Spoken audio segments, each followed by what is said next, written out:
Hi everyone and welcome along. Today we're taking a look at no less than 3 cinemas that once stood proud in Lowestoft in Suffolk and which now are sadly mostly forgotten. So here we go.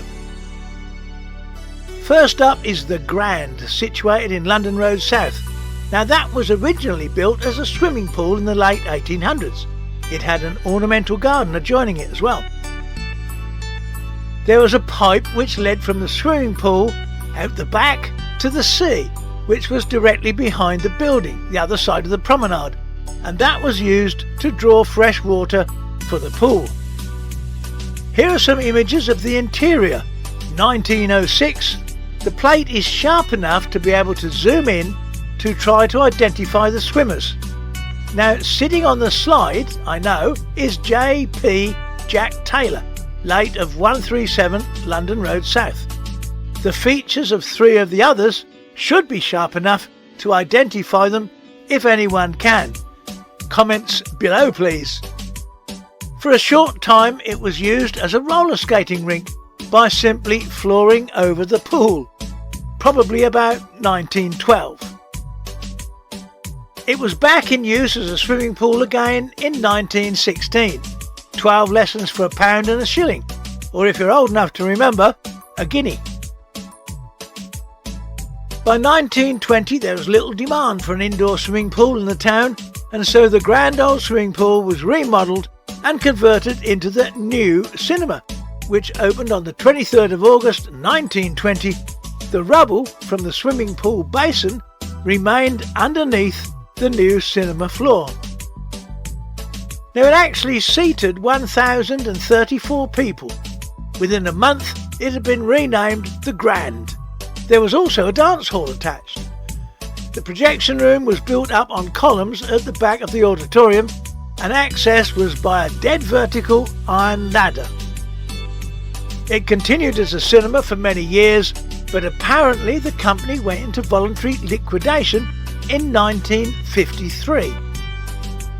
According to the chief projectionist at the Grand, the projection equipment was leased and the company turned up one morning to remove it as the rental had not been paid.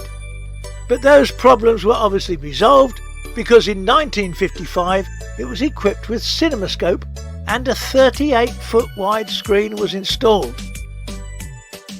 Following this it prospered well, but a few years later, in about 1960, when Anglia Television arrived in Norwich, its days were numbered. In 1963 it was decided to convert it to a grand bingo club, and this did well for several years but closed in 1989.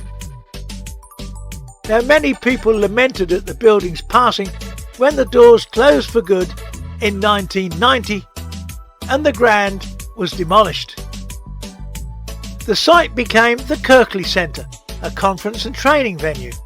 The Kirkley Centre building emulates the old structure of the original building in a modernistic sort of way. Next up is the Regent Cinema, 105 The High Street, Lowestoft. The Regent was one of the best known of the lesser cinemas and was originally called the Cosy Corner. It was built on the site of some old cottages. The Cosy Corner Cinema opened on Monday the 6th of October 1913 with Wanted.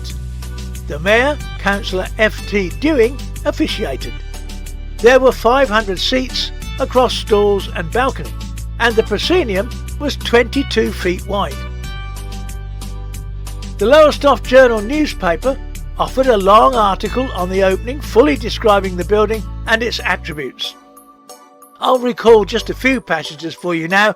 The full article, though, is on screen so that later on you can view, pause and get a snip of it if you want to. It really is quite interesting.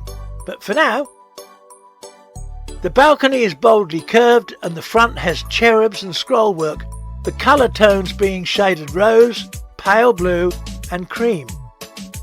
The proscenium is framed in old gold.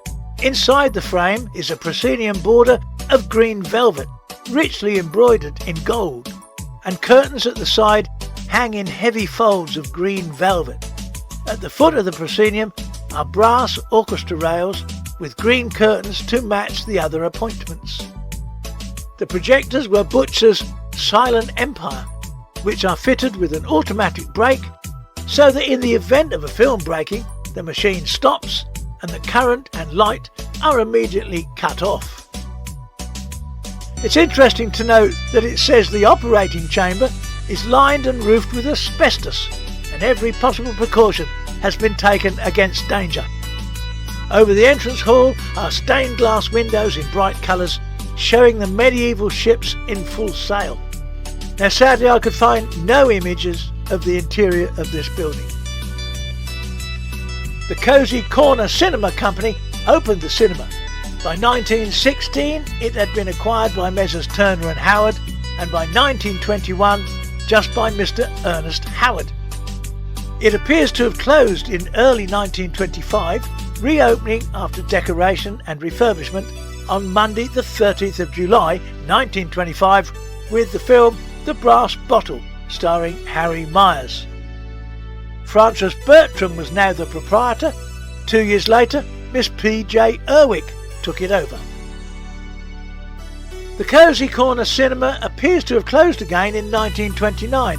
It was acquired by Showall Limited of London. Marshall sound was installed and the cinema reopened as the Regent Cinema on Easter Monday the 29th of March 1931. The Regent only had 400 seats, so 100 down on its original count. The Regent Cinema closed yet again in early 1936, only to reopen quite quickly on Easter Monday the 29th of March 1936 with Charles Lawton in Mutiny on the Bounty. Sadly, in later years it was known as the Flea Pit, but it wasn't alone in getting that nickname. It was for all accounts a very friendly place. The manager used to serve tea and biscuits during the interval to everyone. Once, when he discovered that an elderly patron suffered with her feet, he provided her with a bowl of hot water to soak them in. During the interval, he refilled her hot water. Now that's management. In common with all other cinemas, the Regent Cinema closed at the outbreak of World War II. However, when all the others reopened after just a short period of time, the Regent Cinema did not. It lay derelict for a while and was destroyed by fire in 1960. The rebuilt building has been home to Tom Watts Limited and then a Texas discount store. By April 2019, it was occupied by Emperor Chinese Restaurant.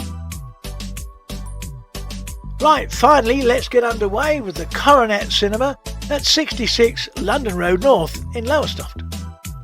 Briefly known as the New Electric Theatre, the cinema opened on Monday the 10th of July 1911. It is thought it was built in premises that had been constructed in 1902 and occupied by Flood & Son Art and Fancy Warehouse. It seated 400 patrons and the first manager was Mr. W. Alvar. The New Electric had been pipped to the post by the Public Hall Cinema to be the first enclosed space to solely exhibit films in Lowestoft. The exterior of the Coronet was very impressive. 2 large eagles, each carrying an iron lantern in their beaks, one directly above and one to the right of the pay box. An unusual feature of the Coronet was the projection box, which was situated outside of the cinema, being added on. In an advertisement from the Lowestoft Journal dated 29th of July 1911, the Public Hall Picture House gently mocks this fact by saying, "Our films are inside, not outside." The Coronet was owned by Cinema Halls Limited of London. Responsibility for running this circuit was entrusted to Mr. G. H. Dawson and Mr. Ernest Howard. Both men were extremely experienced in producing and exhibiting films. By 1914 it had been renamed the Coronet Cinema. The proprietor was William Robbins and there were still 400 seats. In March 1922 the cinema changed hands and was now owned by Coronet Cinema Lowestoft Limited, with the manager being E. Flanders. It now became the new Coronet Cinema, but faded from view soon afterwards, and presumably closed at the latest when sound films arrived. More recently, the building has been in retail use as Chad's department store, later becoming Palmer's. Most people today who walk past the store don't even realise that once it was a popular cinema.